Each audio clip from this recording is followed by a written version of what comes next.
In the heart of the city, there was a place called the Golden Griddle. To the locals, it was just a 24-hour diner with decent coffee, but for those who wore the uniform, it was a battlefield. At the center of it all was Marcus Thorne, a manager who didn't just lead with an iron fist, he led with a twisted sense of pleasure in making others feel small. Thorne was the kind of man who looked for dust on a shelf during a lunch rush just to scream at a cook. He delighted in scheduling errors that forced people to work 16 hours straight, and he never missed an opportunity to remind his staff that they were replaceable. "There's a line of people outside that door waiting for your job," he'd sneer, "so don't think you're special." But he saved his sharpest venom for Maya Sterling. Maya was a hard-working woman with a kind soul and skin the color of deep mahogany. To Thorne, her excellence was a threat, or perhaps just an easy target for his narrow-mindedness. He didn't just criticize her work, he tried to break her spirit. He would assign her the grimiest cleaning tasks, refuse her breaks when the diner was empty, and humiliate her in front of customers over the smallest perceived slights, a slightly tilted salt shaker or a tone of voice that only he seemed to hear. The atmosphere was suffocating. The staff moved like ghosts, afraid to speak, afraid to smile. They watched as Thorne loomed over Maya, his voice a low, jagged blade, constant and cruel. He felt untouchable. He felt like a king in his greasy kingdom. What Marcus Thorne didn't realize was that power is a fragile thing. He had no idea that the world was about to shift, and that his reign of petty terror was counting down its final hours. He didn't know that one act of kindness, performed by the very woman he despised, was about to bring his entire world crashing down. Everything can change in a single day. The shift had been grueling. Thorne had kept Maya 3 hours late, claiming the walk-in fridge wasn't organized to his standards, even though she had straightened it twice. By the time she stepped out of the diner, the sky had opened up in a prehistoric rage. Maya climbed into her aging white SUV, her bones aching and her uniform damp with the sweat of a 10-hour shift.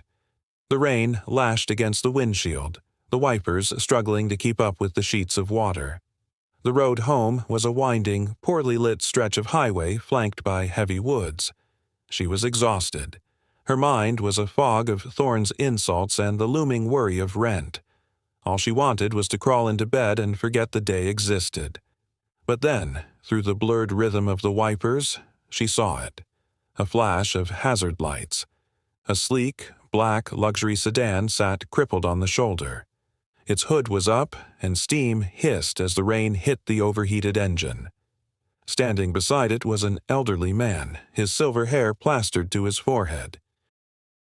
He looked frail against the strength of the gale, clutching a phone to his ear that clearly had no signal in this valley. Maya slowed down. Her instinct, honed by years of living in a world that wasn't always kind to her, told her to keep driving. It was late, it was dark, and she was a lone woman on a deserted road. But then she saw the man's hand tremble as he leaned against the fender for support. He looked like someone's grandfather. He looked lost. With a heavy sigh, Maya pulled over. She rolled her window down just an inch, the smell of wet earth and ozone filling the car. "Sir, do you need help?" she shouted over the thunder. The man turned, squinting.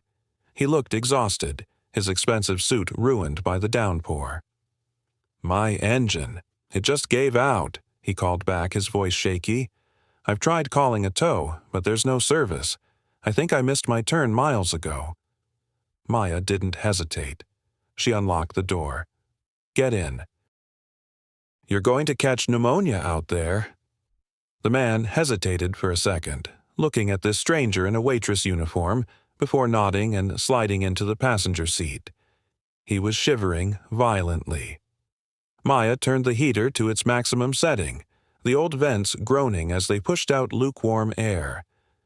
"I'm Maya," she said softly, pulling back onto the road. "Arthur," he replied, his teeth chattering. "Arthur Vance." "I was heading back to the city after a board meeting. I thought I knew the back roads, but the storm, it changed everything. Maya drove carefully, her eyes locked on the road. She didn't have much, but she had a roof. She couldn't leave him at a closed gas station or on the street in this weather. She took him to her modest one-bedroom apartment. Inside, the space was small but meticulously clean. She gave him a fresh towel and brewed a cup of hot tea, the only thing she had in the cupboard. She insisted he take her only bed, while she curled up on the small uncomfortable sofa with a thin blanket. "You're very kind, Maya," Arthur said, wrapped in a quilt. "Most people wouldn't have stopped, especially not for a stranger like me." "We all need a hand sometimes, Mr. Vance," Maya replied, her voice heavy with sleep. "Sleep now. The morning will be clearer." Maya woke up before the sun. Her body felt like it was made of lead. She had to be at the diner by 6 a.m., and Thorne had warned her that even a minute of lateness would result in consequences. She checked the bedroom. Arthur was still sound asleep, looking much more peaceful than he had the night before. She didn't want to wake him. She scribbled a quick note on a napkin. "There's more tea in the pot. Please lock the door when you leave. Stay safe." She stepped out into the gray, misty morning. The rain had slowed to a drizzle, but the air was biting. She ran for the bus, but it was delayed by a fallen branch on the line. Her heart hammered in her chest. She was going to be late.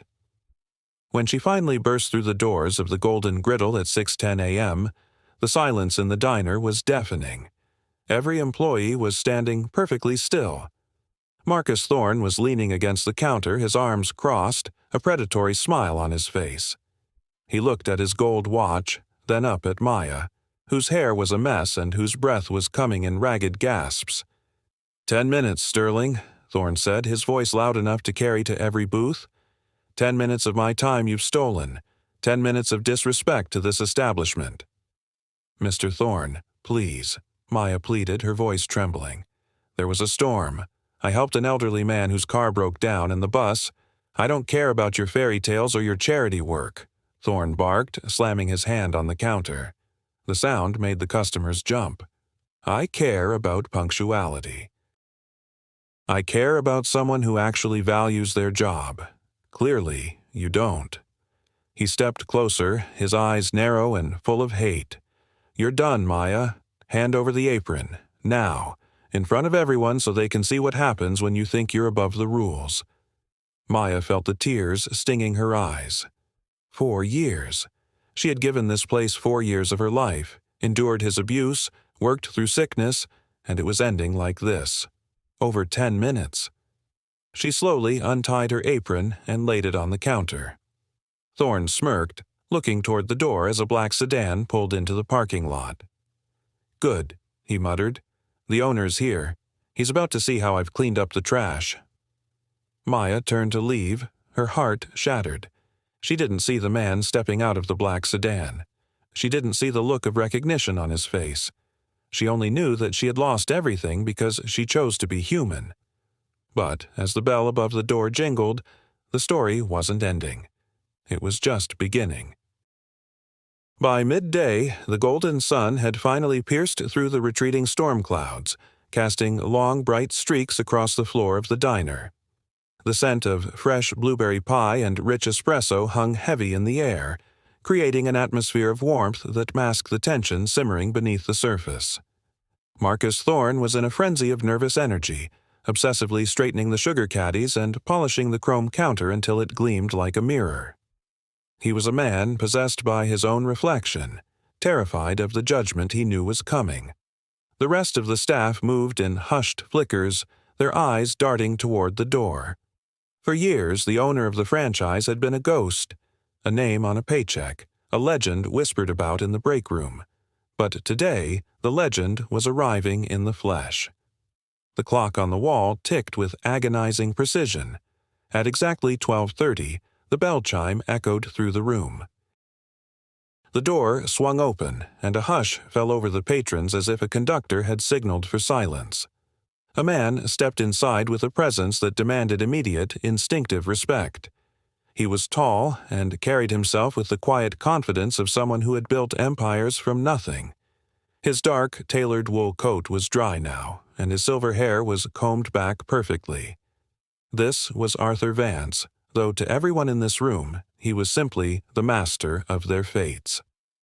The line cook stopped flipping burgers, and a young waitress held a glass pitcher mid-pour, her eyes wide. Marcus Thorne scrambled forward, his face contorting into a mask of oily, practiced charm. He practically tripped over his own feet to reach the man. "Mr. Vance, what an absolute honor, sir," Marcus gushed, his voice hitting a high, frantic note. "Everything is in peak condition, as you can see. We pride ourselves on discipline, efficiency, and maintaining the highest standards of the Vance brand." Arthur didn't offer his hand. Instead, his sharp blue eyes scanned the room, moving past the sparkling tiles and the polished wood until they rested on the empty station where a certain woman usually stood. A coldness settled over his features. "Where is the waitress who works the morning shift?" he asked, his voice low and steady like a rolling wave. Marcus chuckled, a hollow, nervous sound. "Oh, you must mean Maya Sterling. I had to terminate her employment this morning, unfortunately. She was a liability, sir. Chronically late, a terrible attitude. She just didn't represent the excellence I strive for in your name. I figured it was best to cut the dead weight before you arrived." The silence that followed was thick enough to choke on. Arthur Vance looked at Marcus as if he were a bug under a microscope. He then turned his gaze toward the back of the kitchen, locking eyes with the cook. "Is that an accurate assessment?" The cook swallowed hard, looking at Marcus's furious, warning glare, then back at the man who owned the building. "No, sir," the cook whispered. "Maya was the heart of this place. She was the best of us." Marcus's face turned a violent shade of purple. "Now, listen here." "No, you listen," Arthur interrupted, and the sheer weight of his voice made Marcus flinch. "You fired her because she was 10 minutes late. 10 minutes she spent saving my life while I was stranded in a life-threatening storm. You fired her for the very kindness that makes a business worth visiting." He stepped closer to Marcus, his shadow looming over the smaller man. "Call her, right now. Tell her to come back." "Sir, I really don't think—" "I didn't ask for your thoughts, Marcus. I gave you an order." 10 minutes later, the bell chimed again. Maya walked in, still wearing her slightly rumpled uniform, her eyes red from crying and her face a mask of pure confusion. She stopped dead when she saw the man from the roadside standing in the center of the room. The entire diner watched as the poor waitress and the powerful billionaire stood face to face. Arthur's expression softened instantly. "Maya," he said, his voice carrying to every corner of the room. "Last night you saw a human being in need, and you didn't ask for a resume or a reason. You just helped. You are exactly what this establishment has been missing at the top." He looked around at the staff who were now leaning in, breathless. "As of this moment, Maya Sterling is being reinstated, not as a waitress, but as the general manager of this location. She will have full authority over all operations, effective immediately." The diner erupted. The staff didn't just clap, they cheered. Relief washed over the room like a physical wave. Marcus Thorne stood frozen, his jaw hanging open as his world tilted on its axis. He had tried to bury her, but he had accidentally planted a seed that had grown into his own replacement.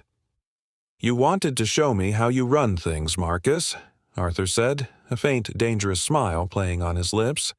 "And you succeeded. You showed me exactly where the rot was. You aren't fired, not yet. I want you to stay. I want you to work the register and the dish pit. I want you to learn what it's like to answer to the woman you tried to destroy." In the weeks that followed, the diner underwent a miraculous transformation. Under Maya's leadership, the atmosphere shifted from fear to family.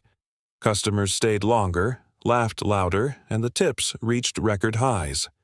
Maya led with grace and firmness, proving every day that Arthur's faith in her was well placed. However, in the shadows of the back office, resentment was festering. Marcus Thorne had traded his tailored shirts for a greasy apron, and every time he saw Maya's name on the manager's door, his blood boiled. He played the part of the humbled employee, but his eyes told a different story. Then the money began to vanish. It started small, $40 missing from the midday till, then $60 from the evening shift. Maya noticed immediately. She checked the logs, her heart sinking. She knew she hadn't made a mistake, but on paper, it looked like the new manager was dipping into the jars. She didn't scream or accuse. She went straight to the one person who trusted her. "Someone is setting a trap, Arthur," Maya said, her voice tight with worry as they sat in the back office. "They want it to look like I'm stealing from the very man who gave me a second chance." Arthur nodded slowly, his fingers steepled. "Jealousy is a predictable beast, Maya. If they want a show, we'll give them one. But first, we need the light to catch the thief in the act." That night, while the diner was dark, a team of technicians arrived in silence, installing tiny, unblinking eyes in the rafters, waiting for the shadow to move. The plan was set in motion with the clinical precision of a high-stakes sting operation. Arthur Vance hadn't just brought in a quiet man. He had hired one of the most discreet private investigators in the state. To the rest of the staff, this man was just another regular, a silent patron who sat in the corner booth nursing a single cup of black coffee for hours while buried in a newspaper. Only Maya knew the truth, and even she found it difficult to maintain her composure as the days ticked by. Marcus Thorne, meanwhile, was growing bold. He moved through the diner like a man who believed his own lies. He kept his head down when Maya was near, but his eyes followed her every move, lingering on the register drawer with a predatory intensity. He was waiting for the perfect moment to strike the final blow to her reputation. That moment arrived on a Tuesday night. The rain had returned, drumming a rhythmic, melancholic beat against the large glass windows of the diner. Maya had been called away briefly to handle a large supply delivery at the loading dock, leaving the front counter unattended for only a few minutes. The security footage, later reviewed in agonizing detail, caught everything.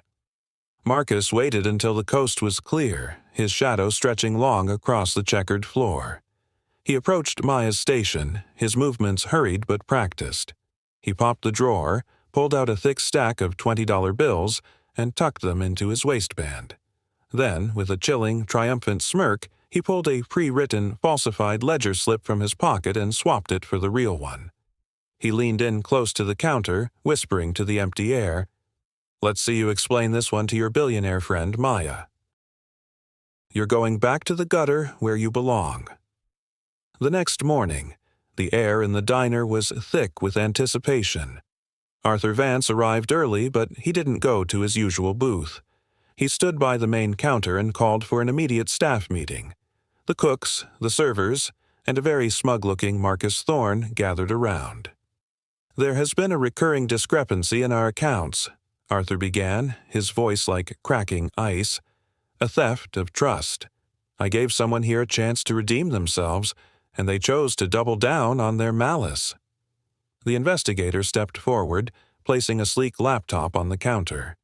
He hit the play button. The silence that followed was absolute, broken only by the sound of Marcus's heavy breathing. The footage was undeniable. The theft, the switch, and most damning of all, that twisted smile of pure intent. Marcus's face went from pale to a ghostly, translucent white.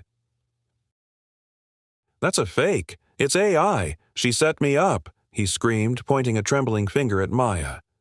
Maya didn't flinch. She stood with her arms crossed, her expression one of deep sadness rather than anger. Arthur Vance's voice cut through Marcus's hysterics. "You didn't just steal money, Marcus. You tried to murder the character of the only person who had the grace to let you keep your job. You are a cancer to this business, and today we perform the surgery." Two uniformed officers who had been waiting in the kitchen stepped out. The metallic clink of the handcuffs was the loudest sound in the room. As they led Marcus out into the gray morning, he hurled curses and insults, but no one watched him go. They all looked at Maya. The rest of the shift was quiet, a somber realization of how close they had come to losing their leader. Late that evening, as Arthur prepared to leave, he found Maya staring out at the rain. "You handled that with more dignity than most kings, Maya," he said softly. She offered a faint, weary smile. "I learned something that night I found you, Arthur. Some storms you have to fight through with everything you've got, but others, you just have to stand still and let them pass on their own." 6 months later, the Golden Griddle was a memory. In its place stood the rainy day diner. The windows were crystal clear, the neon sign glowed with a warm, inviting amber, and there wasn't a single empty seat in the house. People traveled from across the county not just for the artisan coffee, but for the atmosphere of genuine human kindness that Maya had cultivated. Maya moved through the room with the ease of a woman who finally knew her worth. She didn't just manage, she inspired. Her staff worked with a sense of pride that money couldn't buy, knowing they were respected and heard. Arthur Vance sat in his permanent booth, watching her with the pride of a father. He had recently done an interview with a major business magazine. When the reporter asked why he had signed over 49% of the business to a former waitress, his answer was simple. "She gave me a home when I was a ghost in the rain. Profit is easy to find. A soul like hers is a miracle." On the anniversary of their meeting, Arthur stood up and tapped a spoon against his glass. "Attention, everyone," he called out. "This diner was built on the foundation of a single act of compassion. Maya Sterling reminded me what it means to be a human being. Today, we make it permanent. She is no longer my manager. She is my full, equal partner and the primary owner of this establishment." The applause was thunderous. Maya hid her face in her hands for a moment, the weight of the journey finally hitting her. Arthur handed her a gold-embossed envelope containing the final legal deeds. "You didn't just save a stranger that night, Maya. You saved this city's heart." Late that night, after the grand reopening celebration had ended, Maya stepped outside to breathe in the cool night air. Across the street, at a dilapidated 24-hour car wash, she saw a familiar, hunched figure. It was Marcus. He was soaking wet, scrubbing the rims of a van, his face lined with bitterness and exhaustion. Maya watched him for a long time. Then she crossed the street. Marcus froze as her shadow fell over him. He looked up, expecting a taunt, a boast, or a laugh. Instead, she silently handed him a sealed envelope. "What is this? More legal papers?" he spat, his voice cracked. "Your name is on it," she said simply. "Open it when the shift is over." She turned and walked back to her diner without looking back. When Marcus finally tore it open, he didn't find money for himself. He found a receipt for a massive donation made in his name to a local homeless shelter, along with a small check, just enough to cover a month's rent at a decent apartment. Inside was a note. "Everyone deserves a second chance to be a better person. I'm giving you yours. Don't waste it this time." Maya walked back into the rainy day diner and flipped the sign from closed to open. The first rays of the morning sun caught the polished brass of the door handle. As the first customer entered, shaking the mist from his coat, Maya smiled with a warmth that could melt the coldest winter. "Good morning," she said. "Welcome to the rainy day diner. We've been waiting for you."